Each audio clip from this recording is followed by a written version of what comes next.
Welcome to the first installment of a person who doesn't have any game development experience, thinks he does, and talks about game design of million-dollar companies. Side note about the title, I'm not actually going to be talking about the downfall of society. I am not cut out for that. So, we're here to talk about Apex Legends, and specifically Ashe, the character that everyone feels nostalgia for because she was in Titanfall 2, but no one really plays. Ashe is an interesting character, I say. She really isn't. Interesting in the fact that she's one of probably not the worst designed character. That goes to Lifeline and Mad Maggie. And I will get to those in another day. On another day. Oh dear, this is starting off well. Ashe Ketchum over here has 3 abilities, as with every...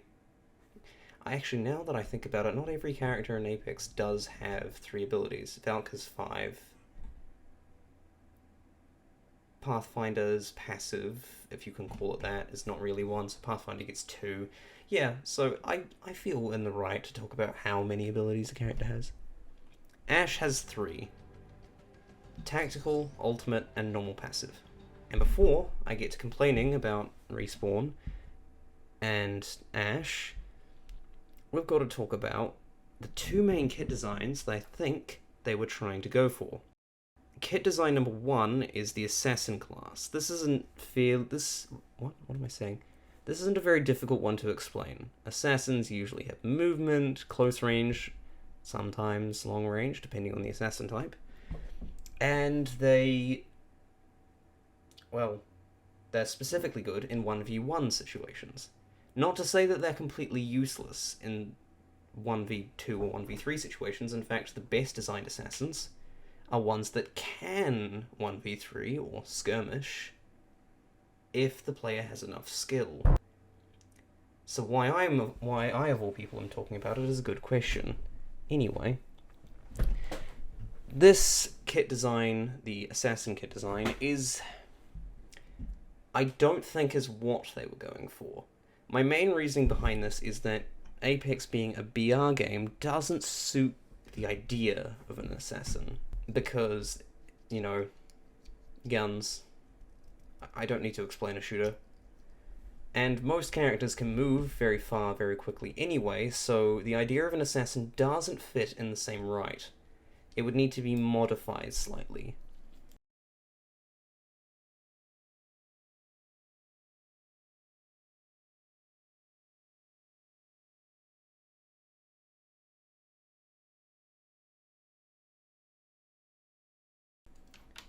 The second kit design idea would be the third-party idea. In essence, designing Ashe's kit around being very, very good at third-partying fights. This has 2 major problems. 1, the kit, although it looks like it was designed to go for this, is bad at it.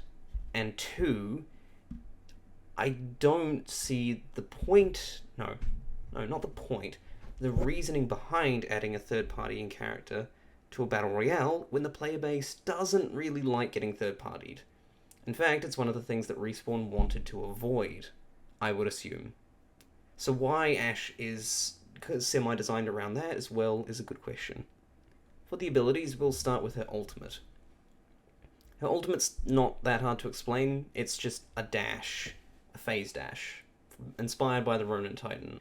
You just swing your sword and then voila, you're on the other side.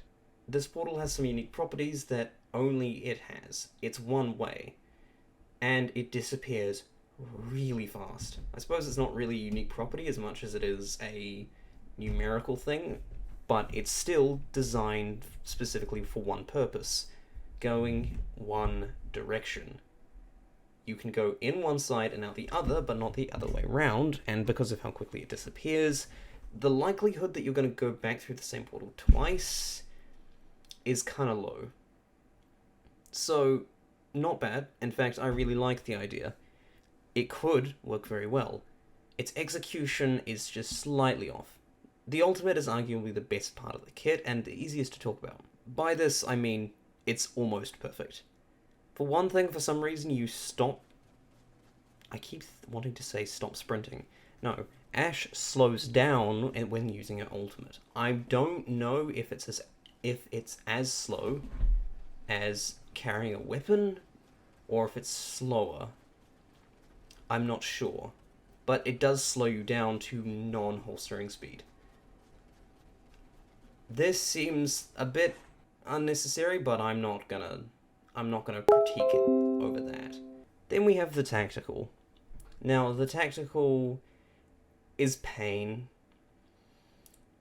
At least it's not as bad as the passive, and we will get to that. The tactical flies very slowly. Painfully slow. Like, it makes the chase scene in episode 8 look fast and exciting to watch. Not only does it travel super slowly through the air, but its cooldown is absurd for what it does. I should probably have said that last. Oh, well, we'll preface this next bit with its cooldown of 25 seconds. Because it gets worse. When it hits a player, or the ground with a player nearby, it'll attach the player to a small radius, 3 seconds. 3 seconds. What? I'm sorry, what? 3 seconds is not enough to reload a lot of guns in this game. And although the guns that you can reload in that time are fairly effective, you can reload most shotguns in 2 seconds or so, you don't get much time after that. And, most importantly, it only locks the movement. You can still shoot and use abilities to get out of it. Like, I don't know, phasing... You can't fly. I think phasing is the only thing that's there. You can use movement ability to get out of it. I hope I'm right about that. When it does hit the ground without a player being in it, it does stay for 5 seconds. I will give it that it isn't completely useless if it misses. But 5 seconds is still not much, and honestly, half the time I will willingly walk into it because I know that it won't kill me. Like, most of the time I go, oh, that's interesting. Oh, look. 10 damage. Whatever shall we do? It's so poorly designed, and it's really annoying because you go, oh, I'm just gonna throw this tactical out, try to hit someone with it to... What are a few situations you'll use it? Chasing? Can't do that. It's too slow to use while chasing. Running away? Okay, you can use it to run away. But not by much, because again, they can still shoot you. So what's the actual purpose of this passive? And then, the most egregious thing about it is that in the trailer, they say... Inspired by her old titan. What? I'm sorry, what? The arc trap, or arc snare, is from the... I was gonna say Ronin Titan. I'm tired. I am tired. The arc snare was inspired by the North Star Titan. And we already have another legend that was inspired by the North Star Titan, and this ability wouldn't fit on Valk either. Because North Star had a lot more abilities, and a CC ability like that, like the fact that the North Star one stays there for a lot longer, makes more sense on a sniper class. Valkyrie isn't a sniper. At least, I don't think so. I'm dumb. So, hopefully she isn't. And then we get to the most egregious part of her kit. The passive. The passive... Why is it the way that it is? I honestly think that Pathfinder's current passive is more useful than this thing. It has two main functions, so she kind of has four abilities now that I think about it. Oh good, do I have to rework the whole video? No. One part is that you get to see where people have died. But it only works on your minimap, not on your main map. On your minimap, you get to see a rough direction of where people have died, But on your main map, not even in the small area that your minimap is... What? Not the area that your minimap looks at on your main map doesn't show the bodies, if that makes sense. I hope it does. Why? Why not? Like, is it because it would be too OP? I can imagine players going, oh look, there are quite a few dead bodies at caustic treatment. Let's go Valcolt down there. We can clean up the fight. Because if they had that much range, they could see that. But not being able to see the current minimap is really annoying because I want to be able to zoom in further, get a better view. And a bit of a nitpick. But then you have the other part of the ultimate, which... Ultimate? I'm sorry, I only had one coffee today, but it's 8 PM. Anyway, the second part of the passive is the data knife part. I'm going to say data knife because I'm a Kiwi. Data knife. Data knife. Anyway, I digress. This part of the passive allows you to scan death boxes to find the location of the killers. The problem is, this is virtually useless. You find dead bodies lying, death boxes lying there, and you're going, oh, I'm gonna scan it, see where they are. They're on the other side of the map. Sorry for that ASMR. When you scan the boxes and they're on the other side of the map, what do? You can't do anything. Not helpful. The one time it is useful is when you're third-partying a finished fight. And I suppose kill thirsting is a thing that exists, but if they've kill thirsted, it just gets way too specific, and its use is so niche, it's not funny.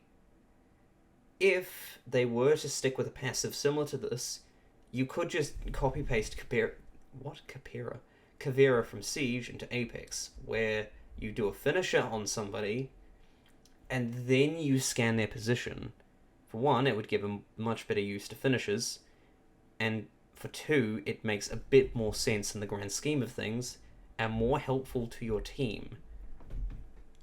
Scanning a random death box, it's like, oh, where are they? I don't know, they could be ages away, or they could be right there. It's not the most helpful thing in the world. If you could scan a down person, however, then it would add a wee bit more teamwork into the game, and you could just find where the remaining members of the team are. Ash would therefore be a cleaner-upper. What am I saying? How would you put this? Kind of like a skirmisher, actually. Ash would become a skirmisher. Sort of. Now we get to the main part of which of these two kit designs was Ash going to fall into? And here's the thing. Ash's ultimate works well for the assassin kit, and her passive kind of points her towards the third-party kit, and the tactical's just bad in general. If they were going to do the assassin kit, what's the best way to do it? Change her passive and buff her tactical. Change her passive to, well, I know, what's the most obvious thing to change her passive to? The massive sword on her back? Just increased melee range and damage to maybe 2 times melee range and 50 damage instead of the usual 30? That could work. Buff her tactical, and then you have an assassin kit. Although I don't think they would do this because, again, this is Apex. That kind of kit wouldn't really work. If they really wanted to go for the third-party skirmisher type kit, then they would probably want to still rework the passive a wee bit.